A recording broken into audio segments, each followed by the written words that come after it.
Iya, yang pabrikan karena produksinya besar berarti perlu mesin. Kalau produksinya di rumah, bikin 2 toples perlu mesin nggak? Enggak ya, bisa manual diadoninya atau bisa pakai apa yang buat menggiling ya? Bisa ya. Jadi dari gambar ini ya, semakin tinggi permasalahannya, semakin besar permasalahannya, berarti butuh solusi yang lebih tinggi lagi, lebih besar lagi ya. Sama kalian kalau rumahnya kalian dari sekolah ke rumahnya di Sindang, jalan kaki masih bisa? Masih. Kalau dari sini ke Teluk Agung, tahu Teluk Agung? Tahu. Jalan kaki sanggup nggak? Enggak ya. Capek sampai sekolah bisa-bisa bukannya belajar tapi kecapean ya. Jadi di sini kita akan belajar mencari cara yang efisien dan efektif. Ya, permasalahannya sama kan, bikin kue. Tapi kok penyelesaiannya beda ya, karena dia ini jumlahnya berbeda. Jadi kita akan belajar bagaimana mencari solusi yang efektif dan efisien.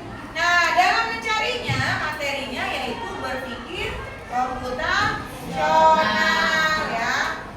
Yang pertama, kalian ya, tujuan pembelajarannya mampu menjelaskan pengertian berpikir komputasional serta manfaatnya dalam memecahkan masalah sehari-hari. Yang kedua, nanti lebih spesifik lagi, mampu menyusun algoritma sederhana dalam bentuk tertulis. Setelah tertulis, nanti kalian dapat menggambarkannya menjadi flowchart ya. Yang belum tahu flowchart nanti kita belajar bersama-sama. Ya, coba sebelum Ibu kasih materi, tadi kan udah lihat Ibu dikasih pertanyaan. Ada yang tahu nggak apa itu berpikir komputasional? Cung? Ya boleh. Rindu ya namanya ya. Ya apa? Masih? Berpikir komputasional adalah cara berpikir untuk menyelesaikan persoalan yang cara penyelesaiannya jika dikembangkan dapat dilakukan oleh komputer. Ya, jadi intinya adalah menyelesaikan masalah ya. Tepuk tangan buat Rindu. Ya betul, jadi intinya berpikir komputasional adalah untuk menyelesaikan masalah. Kalau bahasa Inggrisnya artinya problem solving ya, gitu. Jadi definisi berpikir komputasional adalah kegiatan yang dilakukan dengan tujuan memecahkan suatu masalah ya. Boleh kalau kalian itu ditulis di bukunya ya. Kemudian berpikir komputasional merupakan metode pemecahan masalah dengan menerapkan teknologi ilmu komputer atau informatika. Jadi nanti kalau dikembangkan caranya bisa diterapkan pada ilmu komputer atau informatika ya. Kemudian berpikir komputasional atau disingkatnya BH ya, dapat diartikan sebagai konsep tentang cara menyatukan masalah yang ada di sekitar. Ya kayak tadi bikin kue permasalahannya ya. Kapan sih kalau bikin kue kira-kira? Biasanya sering bikin kue kalau hari raya ya, atau kalau yang di rumahan mah ketika mau jualan ya.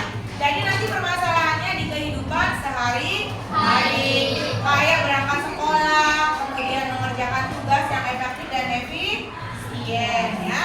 Gitu. Ya boleh duduknya yang rapi ya.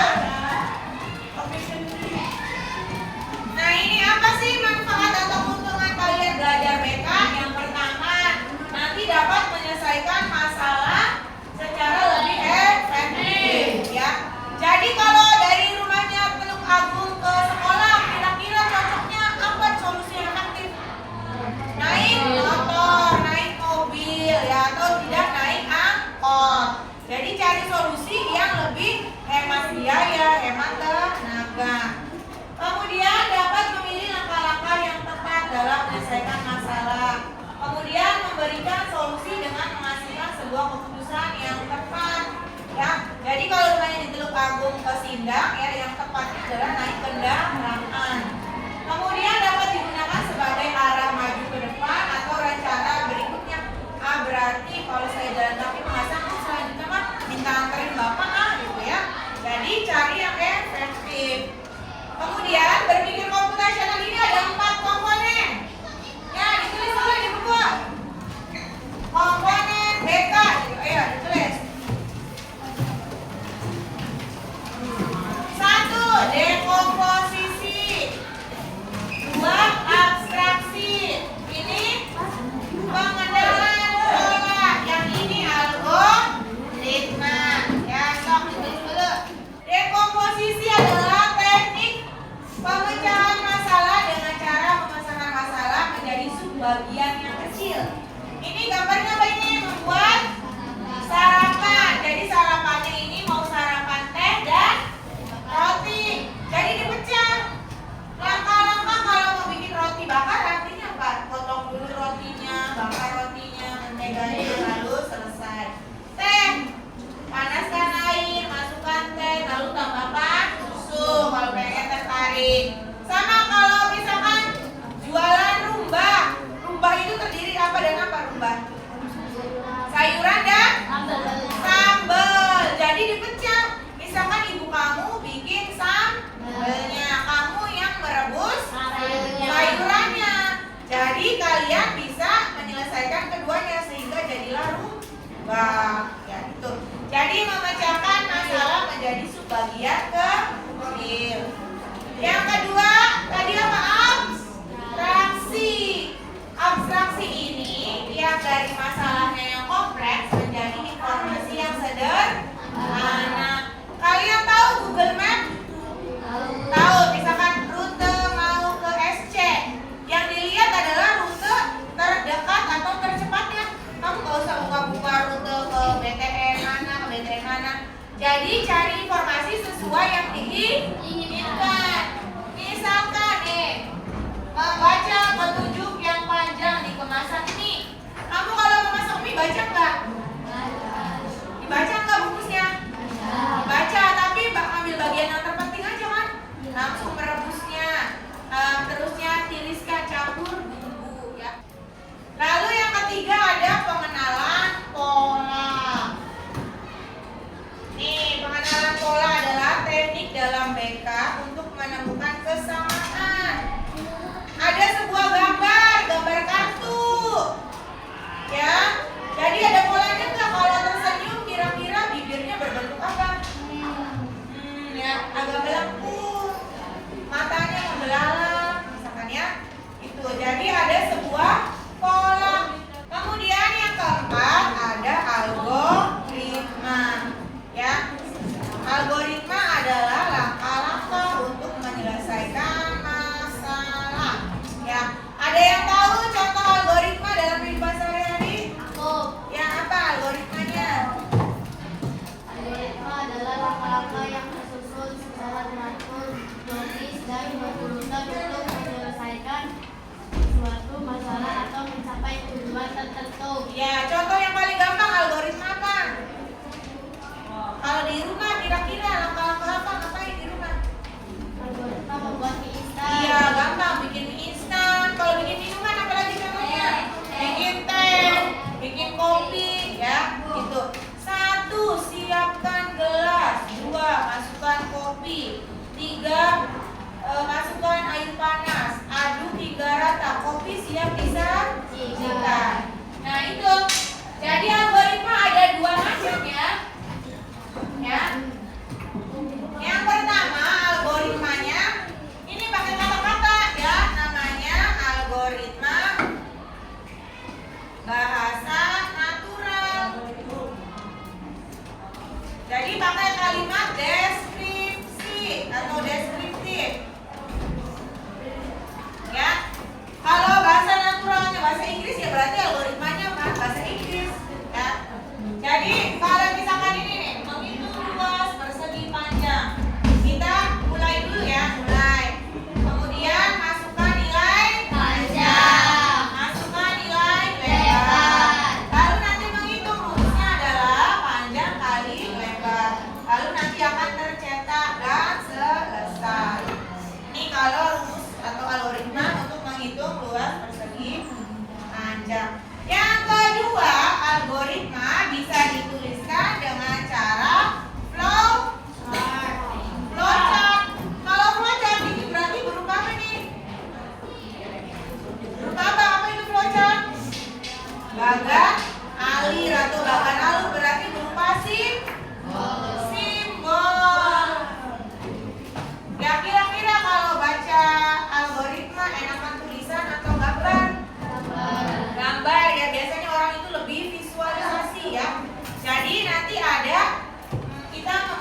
algoritma dengan cara deskriptif dan juga dengan flowchart.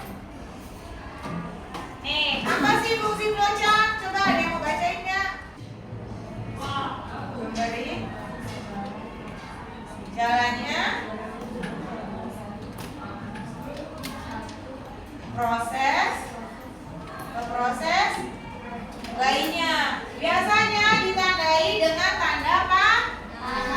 Berarti kalau habis dari sini ke sini ke sini, jadi dari proses ke proses. Coba ada yang tahu nggak persamaan algoritma deskripsi dengan algoritma flowchart? Ada yang tahu nggak persamaannya? Dari pengertiannya kata-katanya juga kata-kata yang sama. Sama-sama menerangkan langkah ya. Yang kertas yang kemarin sudah dibagikan, coba dibuka yang flowchart tuh.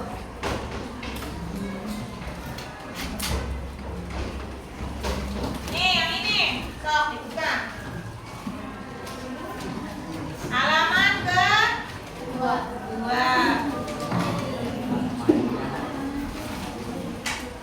Ada simbol-simbol flowchart. Ya, ada berapa aja? Ada berapa simbolnya? Ada? Itu 12. Ini adalah simbol tapi yang akan kita gunakan. Yang pertama yang ini.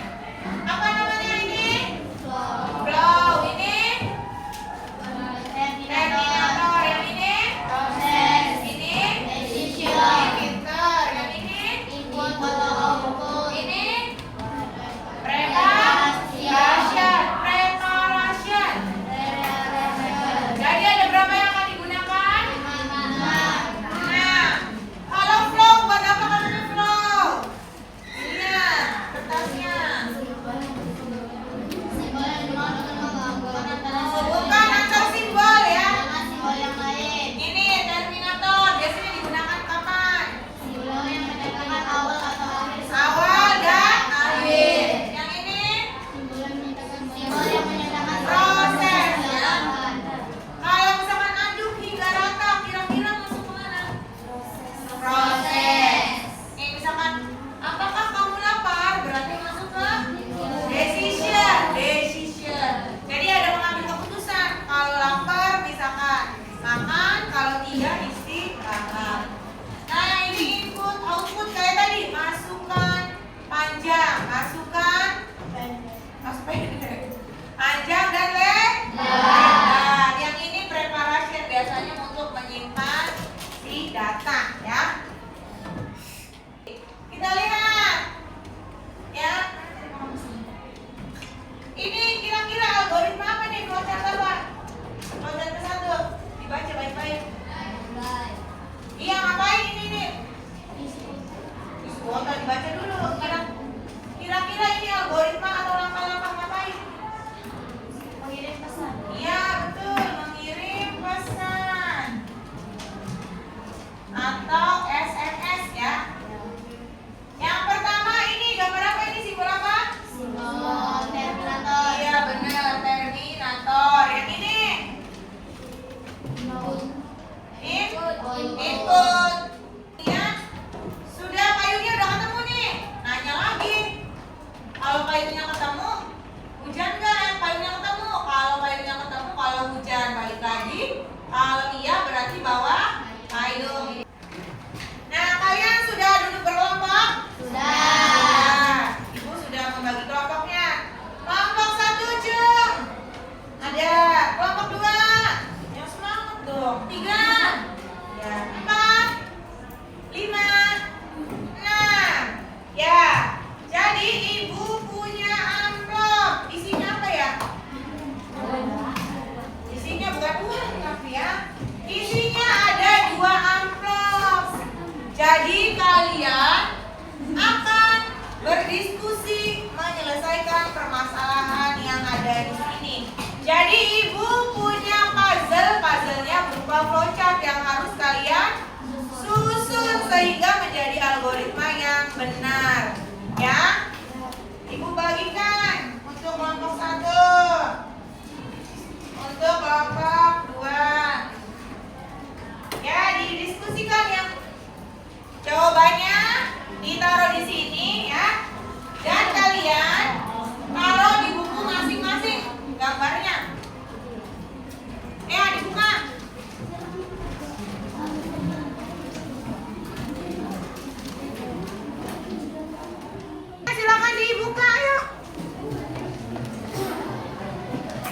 Bisa nggak? Lemnya sudah siap? Sudah ya. Sak, dibuka. Iya, ada dua. Jadi ada dua flowchart ya. Kalian disusun di sini, sok dibuka dulu semua. Amplopnya simpan lagi ya. Dibedain, ini buat soal nomor 1, ini soal nomor 2. Sok, dibagi kamu sini kelompoknya. Disusun. Nah. Tuh. Susun di sini. Nanti pakai apa kalau panah tadi namanya? Row ya.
Bilangan? Iya, genap atau ganjil? Sok tanya temannya barangkali ada yang mau ditanyakan. Ada mau ditanyakan nggak? Nggak ada. Udah jelas? Ya, boleh ditutup. Sekian presentasi dari kami. Wassalamualaikum warahmatullahi wabarakatuh.